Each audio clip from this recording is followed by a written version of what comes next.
There's a saying about speakers, and that is that the speakers are only as good as the room. So what do you do when you have a small room to put them in? Let's find out.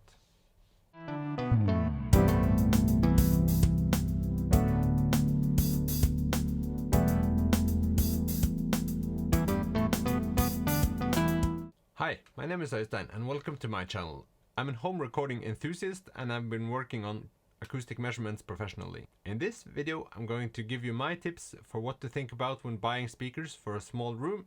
I know that discussing sound quality can be quite challenging, so in this video we'll try to discuss many other aspects of buying monitors. So over the years I've been working on many different kinds of studio monitors. I'm generally a huge fan of studio monitors, and that's because they give me a clear picture of what's happening in the mix without any coloration of the sound.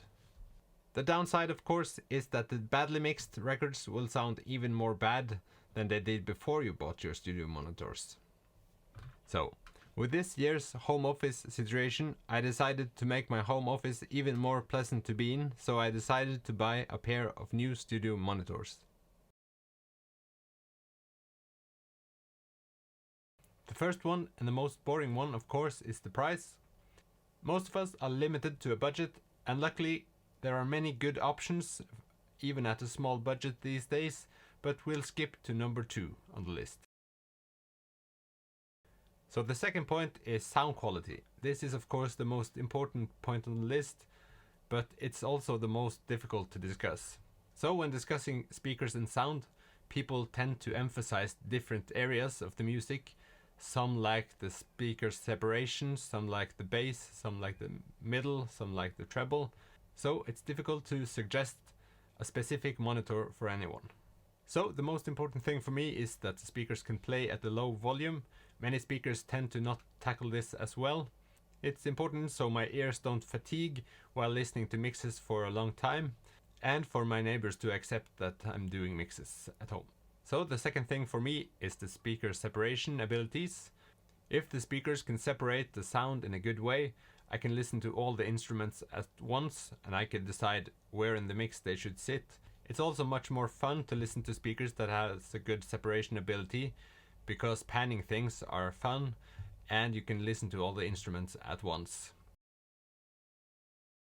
So the third thing on the list is the speaker size. This is maybe the one thing I struggle with the most. It's a small room, and how much space can the speakers occupy and how will they sound in the room often depend on what size they are.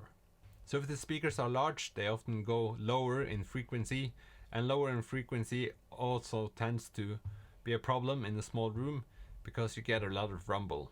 Of course you can treat the room acoustically, and you should, but to get control of the bass you need a lot of space to do that, and that's usually the problem with smaller rooms.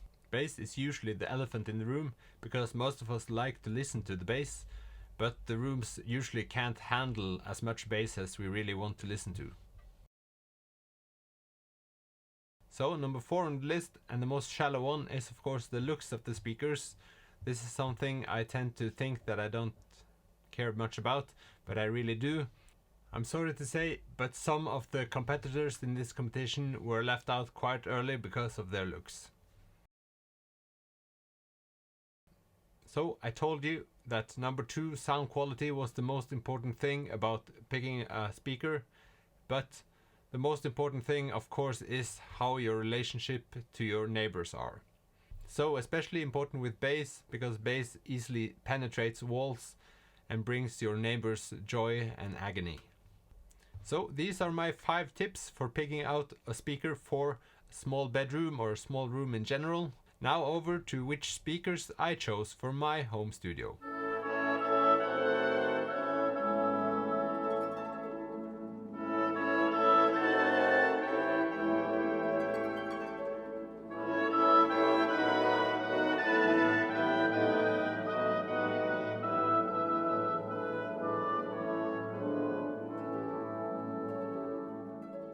So the speakers I landed on buying was the Adams A3Xs. So Adams speakers have a very high standing amongst my friends, and many of them recommended these to me, and I have to say I'm really satisfied with them so far. I have them now for a couple of months. So Adams are known for their ribbon tweeters, and this is a major reason why I picked them. The high frequencies sounds very nice to me and very distinct. So when I'm mixing, it's very easy for me to pick out the frequencies I like and dislike because I can really hear them and in a very well separated way.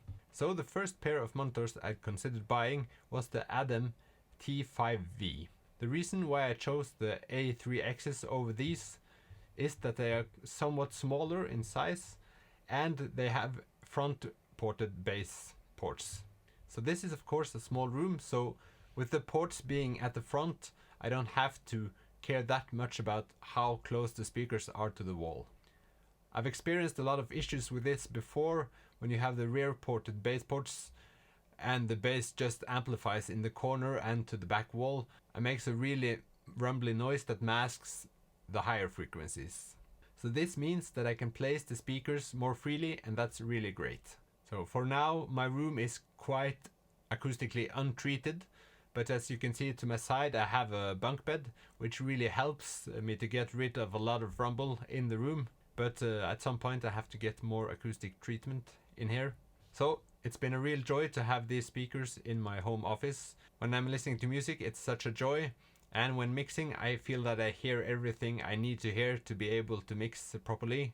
Of course these speakers have a cutoff frequency at around 60 Hz, so when mixing bass drum or bass guitar I usually wear headphones for that and then bring the rest of the mix up in the speakers. So when listening to music I sometimes miss the bass, but I know that in this room it would have been chaotic anyways. As I told you in the start, the speakers are only as good as the room, and there's probably always room for improvement in that area. But there are a lot of cheap things you can do to make the sound better. For example, buying another bed or mattress to place in your room, and you can even hang some clothing in the room to dampen some sounds. So at this point there are really a lot of options for people looking for speakers for home studio or just for having at the home office. I hope that some of these tips have helped you a bit on the way. Don't be afraid to comment below if you have questions for my setup or other questions regarding speakers or acoustics. Hope you have come a little closer to deciding on which speakers you are going to buy for your home studio or office. If you like the content, remember to subscribe. See you in the next video.